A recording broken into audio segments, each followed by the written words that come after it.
നമസ്കാരം. മണിപ്പൂരിൽ നടന്ന ആഭ്യന്തര കലാപങ്ങൾ രാജ്യത്തിന് ഉണ്ടാക്കി വെച്ച തലവേദന ചെറുതായിരുന്നില്ല.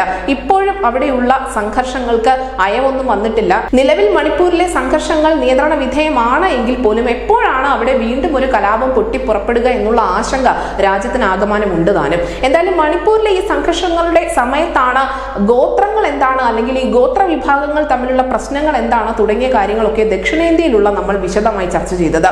നിലവിൽ ഈ വടക്കുകിഴക്കൻ സംസ്ഥാനങ്ങളിൽ ഏറ്റവും അധികം പ്രാധാന്യമുള്ളത് വംശങ്ങൾക്ക് അല്ലെങ്കിൽ ഗോത്രങ്ങൾക്ക് തന്നെയാണ്. അവിടെ രാഷ്ട്രീയത്തിനും മതത്തിനുമൊക്കെ അതീതമായി തന്നെ ഈ ഗോത്ര വിഭാഗങ്ങൾക്ക് വലിയ ഒരു സ്വാധീനമുണ്ട്. മണിപ്പൂരിലെ സംഘർഷ സമയത്ത് നമ്മൾ ഏറ്റവും അധികം ചർച്ചയാക്കപ്പെട്ടത് കുക്കി, മെയ്തി എന്നീ ഗോത്ര വിഭാഗങ്ങളെ പറ്റിയായിരുന്നു. പക്ഷെ ഇപ്പോഴിതാ ഇവർക്ക് പിന്നാലെ മറ്റൊരു ഗോത്ര വിഭാഗം കൂടി വലിയ ഒരു തലവേദന രാജ്യത്തിന് സമ്മാനിക്കുമോ എന്ന ആശങ്ക നിലനിൽക്കുന്നുണ്ട്.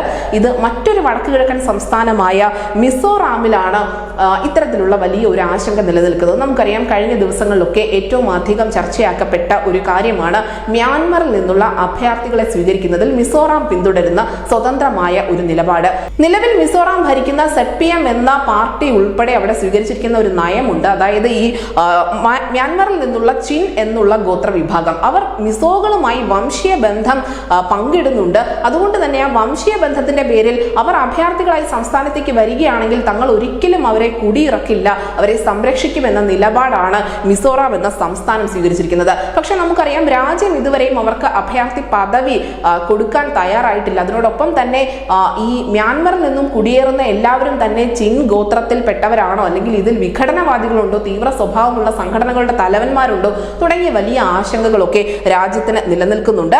അതുകൊണ്ട് തന്നെയാണ് ഇപ്പോൾ മിസോറാം കേന്ദ്രത്തിന് വലിയ ഒരു തലവേദനയാകുമോ എന്ന തരത്തിലുള്ള ചർച്ചകൾ മുന്നോട്ട് വരുന്നത്. നമുക്കറിയാം, 2021 ഫെബ്രുവരിയിൽ മ്യാൻമറിൽ ഒരു സൈനിക അട്ടിമറി നടന്നിരുന്നു.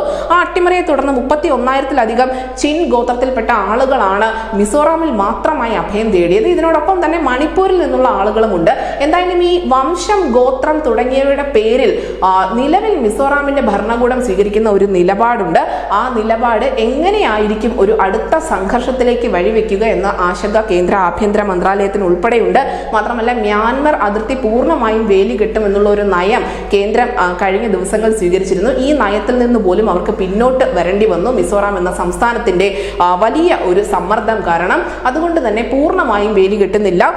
മ്യാൻമർ അതിർത്തിയുടെ ഒരു ഭാഗം വേലി കെട്ടുന്ന നീക്കം പോലും കേന്ദ്ര സർക്കാർ നിലവിൽ ഉപേക്ഷിച്ചിട്ടുണ്ട്. അങ്ങനെ ഒരു 16 കിലോമീറ്ററോളം ഇവിടെ അതിർത്തി പോലുമില്ല. അതുകൊണ്ട് തന്നെ ഇവർക്ക് അങ്ങോട്ടും ഇങ്ങോട്ടും മ്യാൻമറിൽ നിന്നും മിസോറാമിലേക്കും, മിസോറാമിൽ നിന്നും മ്യാൻമറിലേക്കും സഞ്ചരിക്കാനുള്ള സ്വാതന്ത്ര്യമൊക്കെ ഏറെയുണ്ട്. ഇങ്ങനെ അതിർത്തി കടന്ന് ചിൻ ഗോത്രങ്ങൾ കൂടി ഇന്ത്യയിലേക്ക് എത്തുമ്പോൾ, അല്ലെങ്കിൽ മിസോറാമിലേക്ക് എത്തുമ്പോൾ എന്തായിരിക്കും അവിടെ പുതുതായി പൊട്ടിപ്പുറപ്പെടാൻ പോകുന്ന ഒരു പ്രശ്നം എന്ന വലിയ ആശങ്ക രാജ്യം പങ്കുവെക്കുന്നുണ്ട്. അതുകൊണ്ട് തന്നെ കേന്ദ്ര ആഭ്യന്തര മന്ത്രാലയവും കേന്ദ്ര ഭരണകൂടവും ഉൾപ്പെടെ വലിയ നിരീക്ഷണം തന്നെയാണ് മിസോറാമിൽ ഏർപ്പെടുത്തിയിരിക്കുന്നത്. ന്യൂസ് ഡെസ്ക് ന്യൂസിന്റെ മലയാളം.